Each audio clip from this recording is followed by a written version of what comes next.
fast, sitting here praying that this night's gonna last. You got it all on tap, I'm loving your vibe, always have your back. We like all the same tracks, listen all night in the sheets all black. Salam sejahtera Malaysia, tuan-tuan dan puan-puan yang amat dihormati semua.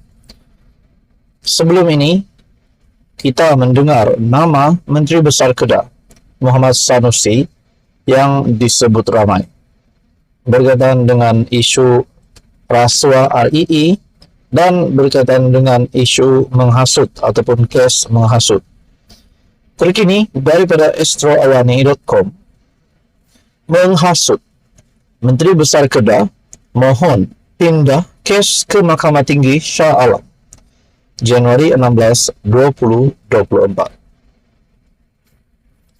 Menteri Besar Kedah Datuk Seri Muhammad Sanusi yang berdepan dua pertuduhan menghasut berhubung isu pelantikan Menteri Besar Selangor dan penubuhan kerajaan perpaduan dalam satu ceramah politik, memohon untuk memindahkan kesnya dari Mahkamah Session Selayang ke Mahkamah Tinggi Shah Alam. Peguam Awang Armada Jaya Awang Mahmud yang mewakili Muhammad Sanusi berkata, permohonan itu yang difailkan pada 15 Januari telah diserahkan kepada Jabatan Peguam Negara. Pengurusan kes di Mahkamah Tinggi Shah Alam ditetapkan pada 24 Januari, katanya ketika dihubungi bernama. Dalam pada itu, Awang Armada Jaya berkata, pihaknya melalui surat memohon untuk menangguhkan perbicaraan kes itu yang sepatutnya bermula 18 Januari di Mahkamah Session Selayang, dan Mahkamah melalui surat yang dihantar kepada pembelaan bersetuju untuk perbicaraan dilapangkan dan prosiding diganti dengan sebutan kes. Pihak kami mohon penangguhan perbicaraan kes pada 18 dan 19 Januari berkaitan Menteri Besar Kedah Muhammad Sanusi perlu keluar negara untuk tugasan rasmi. Mahkamah melalui surat untuk membenarkan permohonan pembelaan untuk mengecualikan kehadiran Menteri Besar pada sebutan kes 18 Januari, kata peguam itu. Muhammad Sanusi selaku pemohon memfailkan permohonan untuk memindahkan kes antaranya atas alasan suatu perbicaraan yang berpatutan dan saksama tidak dapat dijalankan di mana-mana Mahkamah Jenayah rendah daripada Mahkamah Tinggi.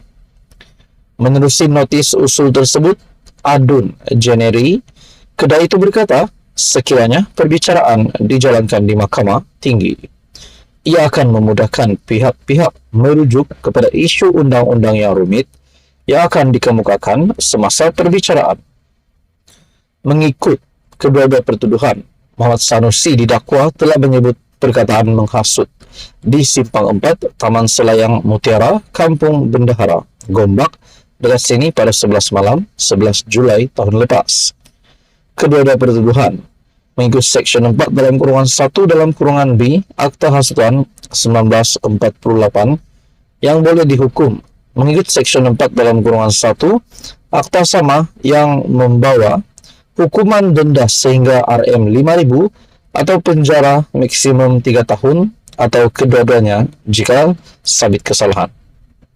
Adakah Muhammad Sanusi, Menteri Besar Kedah, sekiranya didapati bersalah jika sabit kesalahan, boleh dihukum hukuman denda sehingga RM5.000 atau penjara maksimum 3 tahun?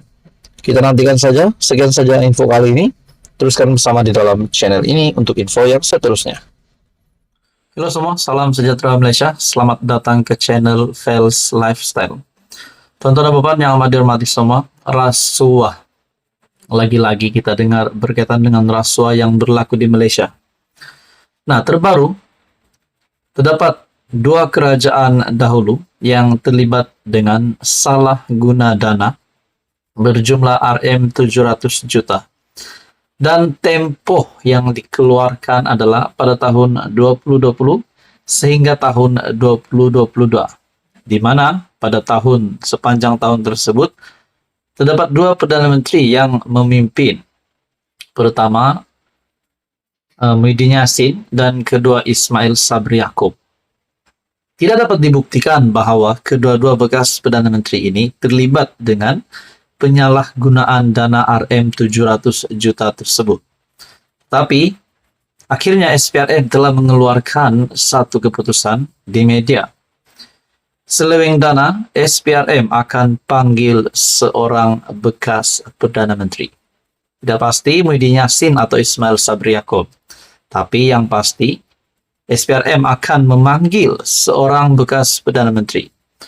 Bukankah ini adalah satu permulaan cerita kepada masuk penjara?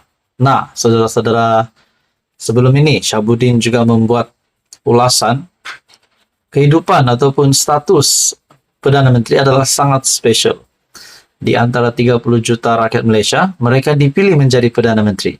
Semua Perdana Menteri itu. Tetapi akhirnya selepas menjadi Perdana Menteri, Ismail Sabri Yaakob dikatakan terlibat dengan siasatan ini dan dipercayai beliau adalah yang akan dipanggil SPRM. Begitu juga Muhyiddin Yassin yang kini terlibat dengan kes mahkamah. Najib Razak kita jangan cakaplah, beliau hari ini sedang berdepan dengan hukuman penjara. Tetapi saya amat respect kepada semua Perdana Menteri, bekas Perdana Menteri ini, disebabkan mereka pernah memimpin negara. Nah, kenyataan daripada SPRM ini dipercayai, ataupun dalam satu artikel, Ketua Pesuruhjaya SPRM, Tan Sri Azam Baki, mengesahkan seorang bekas Perdana Menteri dan bekas pegawainya akan dipanggil dalam masa terdekat untuk membantu siasatan susulan dakwaan penyelewengan dana kerajaan bernilai jutaan ringgit. Ia berkata demikian ketika ditanya pemberita, ada Perdana Menteri ke-9 akan menjadi orang terakhir disiasat. Siasatan lebih kepada bagaimana dana kerajaan dibelanjakan dan syarikat-syarikat yang mendapat dana itu penting. Kami telah pun panggil syarikat-syarikat berkaitan. Mantan Perdana Menteri dan juga mantan pegawai-pegawai yang terdekat dengan dia akan dipanggil. Saya tak ada senarai jumlah yang akan dipanggil, tapi tak kurang dari 4 individu akan dipanggil dalam masa terdekat. Katanya buat masa ini hanya seorang bekas Perdana Menteri dipanggil. Nah, persoalannya adakah Tan Sri Muhyiddin Yassin atau Ismail Sabri Yaakob? Walaupun namanya tidak disebut secara khusus, Azam dipercayai merujuk kepada Ismail Sabri Yaakob yang memimpin Kerajaan Perikatan Nasional dan Barisan Nasional sebelum ini. Malaysia kini melaporkan SPRM memulakan siasatan terhadap dakwaan rasuah yang dikaitkan dengan Ismail. Selain anggota Parlimen Berak, beberapa bekas pegawainya turut disiasat, termasuk pembantu Ismail yang dilantik secara politik ke jawatan kanan di pejabat Perdana Menteri pada masa itu. Siasatan dilaporkan dibuat 4 hari selepas Menteri Komunikasi merangkap juru cakap kerajaan Fahmi Fadzil berkata, rakyat berhak tahu berkenaan perbelanjaan Rm700 juta untuk iklan dan publicity oleh 2 pentadbiran terdahulu.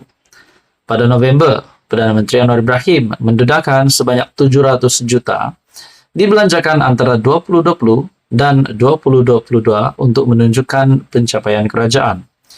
Anwar memberitahu Dewan Rakyat bahawa sebanyak Rm500 juta dibelanjakan ketika pentadbiran Muhyiddin Yassin 2020 ke 2021, manakala 200 juta lagi ketika pentadbiran Ismail Sabri 2021-2022. Siasatan juga dibuat di bawah Akta SPRM 2009. Saudara-saudara, adakah ini akan membawa kepada satu keputusan yang mengerikan ataupun keputusan yang mengejutkan? Kita nantikan saja, teruskan bersama di dalam channel ini untuk info yang seterusnya.